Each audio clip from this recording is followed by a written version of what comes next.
Good afternoon folks, it's Toad here with Visordown, and today we have been welcoming springtime to the UK, at least it feels like it, as it has been absolutely blissful today for the first time in a long time, and we have been riding the new Ducati Monster SP. So the Monster range is familiar to everybody. It is a bike that is built around being fun and exciting and engaging to ride, and that's kind of the ethos and the DNA of the Monster family, and has been ever since the first bikes came out in the early 1990s. This is the top spec Monster in the range that you can go out and buy today, and it differentiates itself from the Plus and the standard Monster with extra trick parts. It's got this sexy MotoGP inspired colour scheme, and it's obviously a little bit more expensive. So a quick high level overview of the whole family. So the Monster Stocker is 11,295, I've got written down on my bit of paper. The Monster Plus, which is a slightly updated, slightly more technology on that model, comes in at 11,595, and this, the trickiest of the bunch, there is quite a gap between it and on the Monster Plus. This comes in at 13,995 of your English pounds.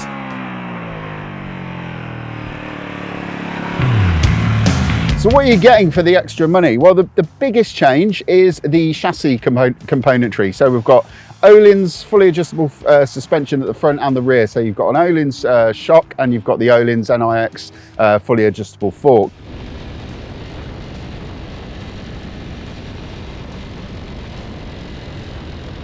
You've also got Brembo style EMA calipers on this model, which are specific to this particular one.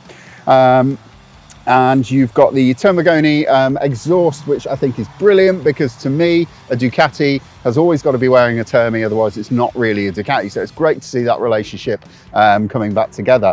You also get a steering damper with this bike, just to sort of add to that sort of special track, sort of more focused feel that the machine has got.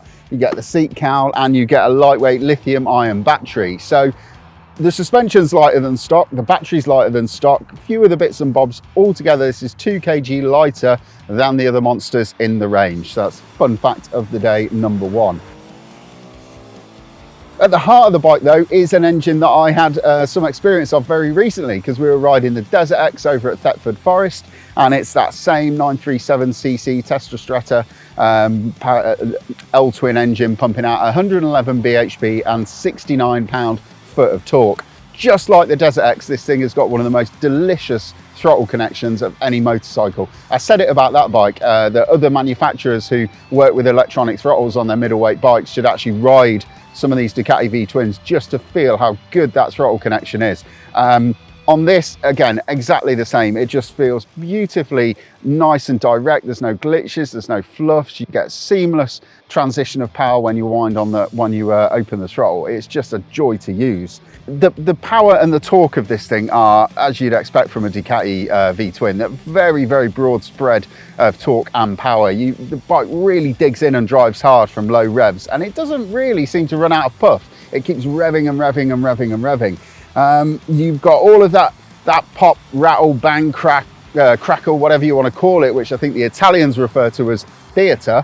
But yeah, it's got that evocative soundtrack that you expect from a Ducati, and it does really add to the riding experience. When you roll off the throttle and knock it down a gear on the quick shifter, you get these lovely little pops and bangs out the exhaust, and you know, it makes people look and take a look at what you're riding, and it does give you that feeling that you're riding something just a little bit more special than everything else that's out on the road. So moving on to the bike, I'm going to talk about the chassis. I've already spoken a bit about the suspension, but one of the big changes for the latest generation of all the Monsters in the range was that they moved from the trellis frame over to this idea that they call a front frame. It's very similar to that found on the Panigale. And in fact, probably a lot of lessons from the Panigale design went into the Monster when they developed it with this design. I mean, the big bonuses really are that it's very, very light. I mean, this bike weighs in, I think, about 166 kilograms dry. So you're looking probably 175, 180 kilograms fully fueled up and ready to go, which is very, very light for a machine in the middleweight naked class. Another thing that the front frame does, it gives the bike a really, really lovely balance and poise in faster corners, and this is something that you get more on really smooth roads. It does feel a little bit nervous when the roads are bumpy, and it kind of like darts about the road looking for a bit of the surface that it actually wants to ride on. but you get it on a smooth road and you chuck it into a corner, and it is just such minor movements and adjustments to your body position, to the handlebars, you know, the slightest bit of weight through either of the pegs, and the bike will just react so quickly. It's really, really agile, very, very agile, and it just feels exciting to ride it. Like I said, it sort of darts about all over the place. It's got this kind of like nervous excitement to it that it just wants to get on with the day's riding, which is really refreshing from one of these middleweight naked bikes that's not been sanitized, it's not been pulled back, and they've not diluted that exciting and that fun experience of riding the Ducati Monster. The Ohlins suspension, the setup on this is firm. It's not the plushest setup out there. Big potholes can feel a little bit jarring. It's fully adjustable, so you can probably dial some of that out if you want to, but then you've got to understand that you are going to be altering that handling dynamic of the bike, which is one of its greatest features, is the way that it handles. I did find myself today, when you're approaching a big pothole and there's nothing you can do but sort of slow down and hit it, you do really sort of tense yourself up and prepare yourself for the impact. But like I said, it's involving, it's engaging, and it's exciting to ride. Another big bonus of this bike, the braking system, like I said, is upgraded from the other two monsters in the family. So we've got Brembo style EMA calipers with 320mm discs at the front, and we've got a 245mm item at the rear. They are so powerful, immensely powerful, with really nice progressive lever feel, and the ABS is full IMU control on this bike, so cornering ABS as well. It's not actually that intrusive. I mean, the roads were really quite cold when we arrived this morning. The tyres were cold, and while they're these Rosso Corsa 4s that don't need to get really, really hot to give you much grip, there was some little chirps from the ABS system, but it's not overly intrusive. Once the tyres warmed up, once the road warmed up, when the sun came out, it was actually pretty good. And that was just in the standard sports setting. I didn't dial out any of the ABS or anything like that. Just mentioned the electronics there, so I may as well just go over those. You've got a full-on, like a proper suite of electronics on this bike, including the wheelie control, traction control, the corner sensitive ABS, and everything else all within the TFT. You've got your different riding modes that you can use for rain, road, sport, whatever you want, and you can modify and adapt all of those riding modes. And just like the Desert X that we were riding the other week, they'll all be saved and retained by the TFT for next time you come on, so it doesn't reset to like a default mode, which is really handy, because that is a massive bugbear of mine when that happens. So we've been out on the bike pretty much about 6 hours riding today or so that we've done.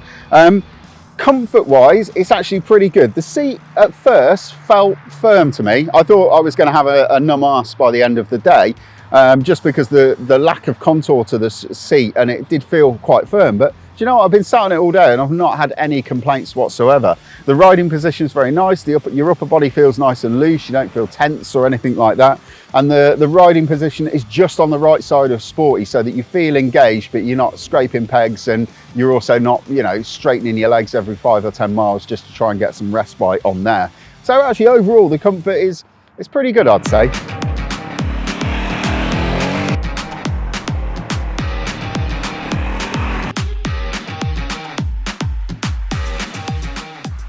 Like I said at the start of this review, the Monster is a bike that is built around fun. Since the early days of the Ducati Monster, that is what it was about. It was a bike that was sent out into the world to excite people and enthrall people, and help to pull some people into the world of motorcycling, and just generally to put a smile on the face of whoever was riding it.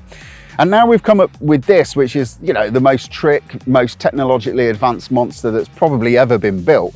And one of the problems is that when you start throwing really high spec componentry at a motorcycle which is just designed to make people smile, you can sometimes dilute that fun factor, that DNA about the model.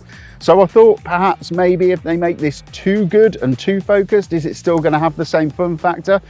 Absolutely has. It still brought a smile to my face every time I pulled a wheelie, every time we were sliding into a bend and the bike was dancing around underneath you.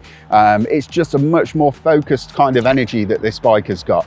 Yeah, it will be able to enthrall you on track probably a lot more than the other Monsters in the family. And yeah, it's a fair step up in price, but I mean, you're getting Ohlins on what is effectively getting on for a super naked motorcycle. You've got the big brakes from Brembo, and you can go and enjoy it on your local B roads, or you can go and take it to a track day and enjoy it on the track. And you're not going to get absolutely eaten for breakfast by 1000cc sports bikes at every corner. So Anyway, listen, I have waffled on far too long on this one. It's getting late, and I will see you all on the next one, folks. Thank you very much.